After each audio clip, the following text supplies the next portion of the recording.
Welcome to NK Pathsala. NK পাঠশালায় তোমাদের প্রত্যেককে স্বাগত জানাই। আবারও উপস্থিত হয়েছি তোমাদের সামনে একটি নতুন টপিক নিয়ে। তো যারা নতুন ভিউয়ার রয়েছো তাদের কাছে আমাদের তরফ থেকে রিকোয়েস্ট রইল, আমাদের এই চ্যানেলটিকে সাবস্ক্রাইব করে দিও, কারণ আমরা এডুকেশন সম্পর্কিত বিভিন্ন বিষয় নিয়ে আলোচনা করে থাকি। একের পর এক আমরা বিএ, এমএ, যারা বিএড করছো তাদের জন্য বিভিন্ন ধরনের এডুকেশনাল টপিক নিয়ে আমরা এই চ্যানেলে আলোচনা করছি। তো যারা এই চ্যানেলে নতুন আসো তারা please subscribe our channel and like, comment, share. তো এটা তোমাদের কাছে আমাদের রিকোয়েস্ট রইল। তো চলো আমরা আর দেরি না করে আজকের যে টপিকটি আমরা নিয়ে আলোচনা করব সেটি হলো শিক্ষার সমাজতান্ত্রিক লক্ষ্য বলতে কী বোঝো, সমাজতান্ত্রিক শিক্ষার লক্ষ্যগুলি কী কী, সেই নিয়ে আজকে আমাদের আলোচ্য বিষয়। আমরা আগের ভিডিওতে আলোচনা করেছিলাম শিক্ষার ব্যক্তিতান্ত্রিক লক্ষ্য নিয়ে, এবং ব্যক্তিতান্ত্রিক যে লক্ষ্যগুলি ছিল সেই সমস্ত লক্ষ্যগুলিকে আমরা পুঙ্খানুপুঙ্খভাবে আলোচনা করেছি। আশা করছি তোমরা আগের ভিডিওটি দেখেছো। যদি কেউ দেখে না থাকো তাহলে ওই ব্যক্তিতান্ত্রিক শিক্ষার যে লক্ষ্যগুলি ছিল সেই ভিডিওটি দেখতে পারো, আমাদের প্লে লিস্টে দেওয়া রয়েছে। তো চলো আমরা আর দেরি না করে আমাদের যে মূল পাঠ্য বিষয়, আজকের পাঠ্য বিষয় শিক্ষার সমাজতান্ত্রিক লক্ষ্য বলতে কী বোঝায়, এবং সমাজতান্ত্রিক শিক্ষার যে লক্ষ্যগুলি রয়েছে সেই সমস্ত লক্ষ্যগুলিকে নিয়েই আমরা পুঙ্খানুপুঙ্খভাবে আলোচনা করি। শিক্ষার সমাজতান্ত্রিক লক্ষ্য বলতে বোঝায় যে শিক্ষার যে সমস্ত লক্ষ্য সমাজকে কেন্দ্র করে স্থির করা হয় সেই সমস্ত লক্ষ্যগুলিকে বলা হয় সমাজতান্ত্রিক লক্ষ্য। যেমন আমরা আগে পড়েছিলাম ব্যক্তিতান্ত্রিক লক্ষ্য, অর্থাৎ ব্যক্তির চাহিদা, আগ্রহ, প্রবণতার উপর ভিত্তি করে যে লক্ষ্যগুলিকে স্থির করা হয় সেই লক্ষ্যগুলিকে আমরা ব্যক্তিতান্ত্রিক লক্ষ্য বলি। সেই রকমই শিক্ষার যে সমস্ত লক্ষ্যগুলি সমাজকে কেন্দ্র করে স্থির করা হয় সেই সমস্ত লক্ষ্যগুলিকে বলা হয় সমাজতান্ত্রিক লক্ষ্য। আমরা প্রত্যেকেই শিশু বা প্রত্যেক ব্যক্তি জন্মগ্রহণ কোথায় করি? আমরা সমাজে জন্মগ্রহণ করি, আবার সমাজের কোলেই লালিত পালিত হয়, সমাজের মধ্যেই শিশু কালক্রমে ব্যক্তিতে পরিণত হয়, সমাজের বিভিন্ন কাজে অংশগ্রহণ করে, সমাজের সমৃদ্ধিতে ভূমিকা পালন করে, সে একজন সুদক্ষ নাগরিক হিসাবে গড়ে তোলে বা নিজেকে পরিচিতি লাভ করে, নিজেকে সুদক্ষ নাগরিক হিসাবে গড়ে তোলে। কোথায় না সমাজে। একেই আমরা কি বলছি? সামাজিক বিকাশ। অর্থাৎ একজন শিশু সমাজেই জন্মগ্রহণ করছে, সমাজেই বড় হচ্ছে, সমাজেই সে বিভিন্ন কাজে অংশগ্রহণ করছে এবং সমাজের সমৃদ্ধিতে বিশেষ ভূমিকা পালন করে সে একজন সুদক্ষ নাগরিক হিসাবে পরিচিতি লাভ করছে। একেই আমরা কি বলছি? সামাজিক বিকাশ বলছি। শিক্ষার লক্ষ্য শিক্ষার্থীর মধ্যে এই সামাজিক বিকাশ ঘটানো। বোঝা গেছে? শিক্ষার সমাজতান্ত্রিক লক্ষ্য বলতে তাহলে কি বললাম? শিক্ষার সমাজতান্ত্রিক লক্ষ্য বলতে বললাম শিক্ষার যে সমস্ত লক্ষ্যগুলি সমাজকে কেন্দ্র করে স্থির করা হয় সেই সমস্ত লক্ষ্যগুলিকে বলা হয় সমাজতান্ত্রিক লক্ষ্য। এরপরে আমরা দেখব যে সমাজতান্ত্রিক লক্ষ্যের মধ্যে কোন কোন লক্ষ্যগুলি পড়ে। প্রথমেই যেটা আসে সেটা হচ্ছে সামাজিক প্রক্রিয়ার আত্মীকরণ। অর্থাৎ সমাজে বসবাস করতে গিয়ে ব্যক্তি সহযোগিতা, প্রতিযোগিতা, দ্বন্দ্ব, বোঝাপড়া প্রভৃতি সামাজিক ক্রিয়াগুলির আয়ত্ত করে থাকে। বিদ্যালয় হলো সমাজের একটি ক্ষুদ্র সংস্করণ। আমরা প্রত্যেকেই জানি যে বিদ্যালয়কে একটি সমাজের ক্ষুদ্র সংস্করণ বলা হয়। বিদ্যালয়ের পঠন পাঠন ও অন্যান্য কর্মসূচিতে অংশগ্রহণের ফলে শিক্ষার্থীরাও এই সমস্ত সামাজিক প্রক্রিয়াগুলি আয়ত্ত করে থাকে। এই সমস্ত বলতে সহযোগিতা, প্রতিযোগিতা, দ্বন্দ্ব, বোঝাপড়া ইত্যাদি যে সমস্ত সামাজিক প্রক্রিয়াগুলি রয়েছে সেই সমস্ত সামাজিক প্রক্রিয়াগুলি তারা বিদ্যালয়ে পঠন পাঠন এবং অন্যান্য যে কর্মসূচি রয়েছে সেই কর্মসূচিতে অংশগ্রহণের ফলে শিক্ষার্থীরা এই সামাজিক প্রক্রিয়াগুলি আয়ত্ত করে। এটাইকেই হচ্ছে সামাজিক প্রক্রিয়ার আত্মীকরণ বলা হয়। দ্বিতীয় হচ্ছে সামাজিক চেতনা বৃদ্ধি। অর্থাৎ বিদ্যালয়ে আসার পর শিশু বিভিন্ন সামাজিক পটভূমি থেকে, বিভিন্ন জায়গা থেকে আসা সমবয়সীদের সঙ্গে মেলামেশার সুযোগ পায়, পরস্পরের টিফিন ভাগ করে খেতে শেখে। একজন যদি পেন্সিল, রাবার বা স্কেল আনতে ভুলে যায় তাহলে তারা অন্য কোনো ব্যক্তির কাছ থেকে বা অন্য কোনো শিক্ষার্থীর কাছ থেকে সাহায্য নেয়, শিক্ষার্থীরাও সাহায্য করে। এইভাবেই একে অপরকে সহযোগিতার মাধ্যমে তাদের মধ্যে সামাজিক চেতনাবোধের সৃষ্টি ঘটে বা চেতনাবোধের সৃষ্টি হয়। একেই বলা হচ্ছে সামাজিক চেতনা বৃদ্ধি। বোঝা গেছে? কি বললাম, বিদ্যালয়ে যাওয়ার পরে শিক্ষার্থীরা তোমরা দেখবে, তোমরাও হয়তো করেছো, কেউ টিফিন নিয়ে আসেনি, তার টিফিনটা মানে আমাদের যে টিফিন নিয়ে গেছে তার টিফিনটা ভাগ করে খাওয়া, বা কেউ যদি পেন্সিল বা পেন বা রাবার নিয়ে আসতে ভুলে যায় তাকে রাবার দিয়ে সাহায্য করা।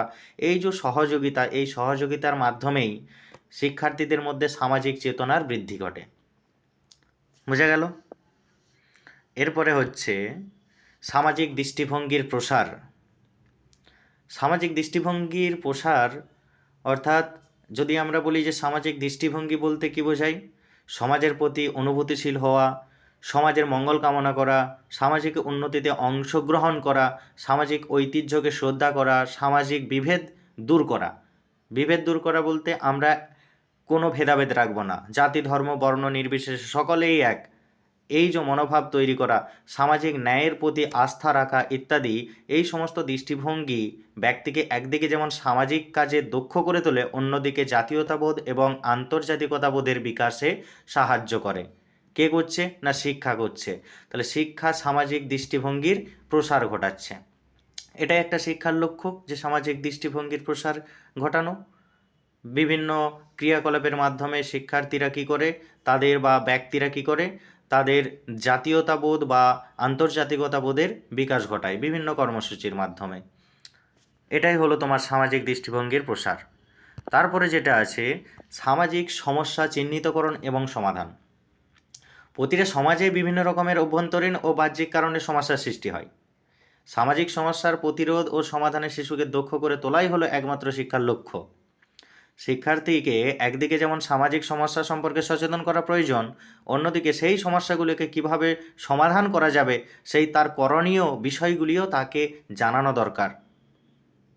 সেই অনুযায়ী কিন্তু পাঠ্যক্রম রচনা করা হয় এবং শিক্ষার্থীদেরকে সমাজের যে বিভিন্ন সমস্যাগুলি রয়েছে সেই সমস্যা সম্পর্কে অবহিত করা হয় এবং কিভাবে সেই সমস্যাগুলিকে সমাধান করা যাবে তার করণীয় উপায়গুলিও শিক্ষার্থীদেরকে জানানো হয়।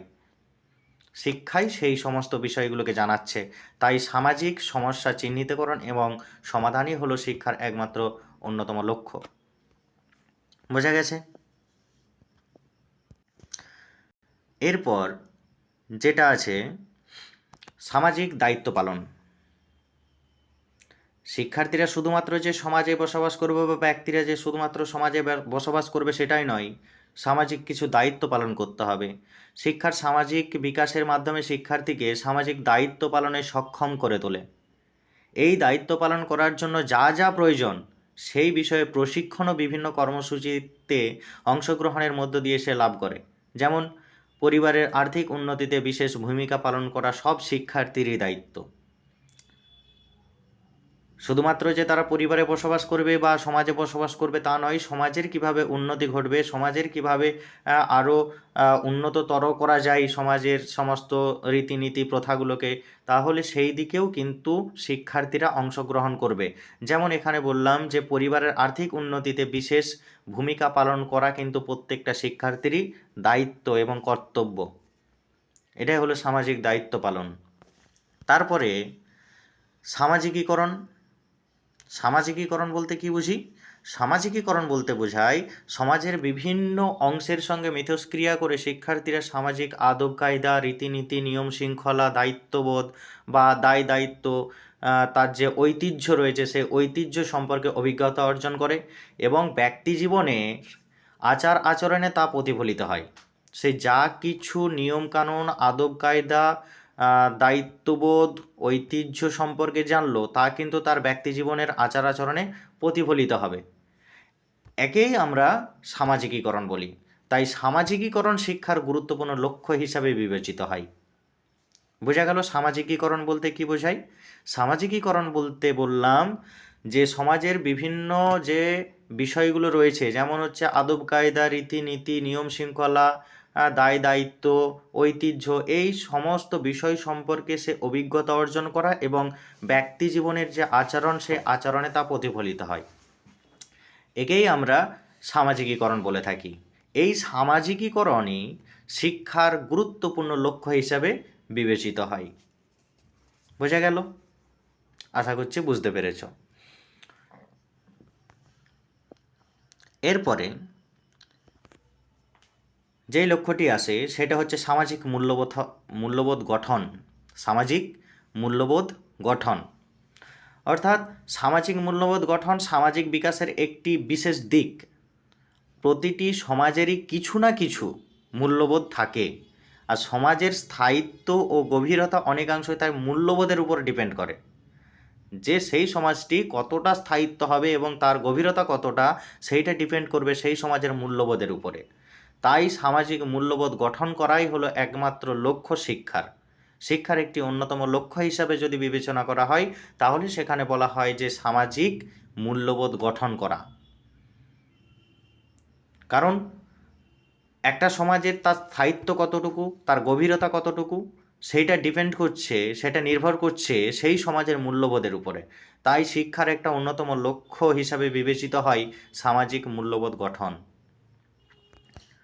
নেক্সট যেটা আছে সেটা হচ্ছে সামাজিক প্রগতিতে অংশগ্রহণ। সামাজিক প্রগতিতে অংশগ্রহণ বলতে শিক্ষার্থীরা শুধুমাত্র যে সামাজিক কার্যাবলীতে অংশগ্রহণ করবে সেটুকুই নয়, শিক্ষার্থীরা সমাজের প্রগতিতে তার ভূমিকা গ্রহণ করবে, তার ভূমিকা সম্পর্কে সে জানবে এবং সমাজকে কিভাবে এগিয়ে নিয়ে যেতে হবে, কিভাবে উন্নতি করতে হবে সমাজের, সেই সমস্ত দিকেও কিন্তু সে ভূমিকা পালন করবে। শুধুমাত্র যে সামাজিক কার্যাবলীগুলি রয়েছে সেই কার্যাবলীগুলোতেই অংশগ্রহণ করবে তা নয়, কিন্তু শিক্ষার্থীরা সমাজের প্রগতিতেও তার ভূমিকা গ্রহণ করবে। এটাই হচ্ছে সামাজিক প্রগতিতে অংশগ্রহণ। তারপরে যেটা আছে সেটা হচ্ছে সামাজিক সংরক্ষণ। সামাজিক সংরক্ষণ বলতে সমাজের যে সমস্ত রীতিনীতি, প্রথা, সামাজিক ঐতিহ্য রয়েছে সেইগুলি সংরক্ষণ করা সমাজের প্রত্যেকটি সদস্যের দায়িত্ব এবং কর্তব্য। সমাজের যে সমস্ত রীতিনীতি, প্রথা, আদব কায়দা, সামাজিক ঐতিহ্য, সেই সমস্ত ঐতিহ্যগুলোকে সংরক্ষণ করা সমাজের প্রত্যেকটি সদস্যের দায়িত্ব এবং কর্তব্যের মধ্যে পড়ে। শিক্ষার্থীদের এই দায়িত্ব ও কর্তব্য সম্পর্কে সচেতন করা শিক্ষার একটা অন্যতম লক্ষ্য। শিক্ষার্থীদের সামাজিক বিকাশের মধ্য দিয়েই শিক্ষা এই লক্ষ্যটি পূরণের সচেষ্ট হয়। সামাজিক বিকাশ ঘটলে তবেই কিন্তু এই সমাজের সংরক্ষণ ঘটবে। সমাজের যে সমস্ত রীতিনীতি, আদব কায়দা বা সামাজিক ঐতিহ্যগুলো রয়েছে সেই সম্পর্কে যদি শিক্ষার্থীরা কোনো দায়িত্বশীল না হয়, কর্তব্যপরায়ণ না হয়, তাহলে কিন্তু সেই সমাজের সংরক্ষণ ঘটবে না। সেই জন্যই শিক্ষার একটা অন্যতম লক্ষ্য হলো যে সমাজ সম্পর্কে বা তাদের যে দায়িত্ব বা কর্তব্য সম্পর্কে সচেতন করা। আর শিক্ষার্থীদের সামাজিক বিকাশের মধ্য দিয়েই এই শিক্ষার যে লক্ষ্যটি রয়েছে সামাজিক সংরক্ষণ, এই সংরক্ষণটি পূরণ করে চলেছে। তারপরে যেটা রয়েছে আজকের টপিকে আমাদের লাস্ট পয়েন্ট, সামাজিক সঞ্চালন। অর্থাৎ সামাজিক সঞ্চালন বলতে এই যে আমরা আগে দেখলাম সামাজিক সংরক্ষণ, সমাজে যে সমস্ত রীতিনীতি, প্রথা, সামাজিক ঐতিহ্যগুলোকে সংরক্ষণ করেছে সেই সংরক্ষণের পাশাপাশি পরবর্তী প্রজন্মের হাতে এইগুলি তুলে দেওয়া সামাজিক সদস্য হিসাবে প্রতিটি নাগরিকের কর্তব্য।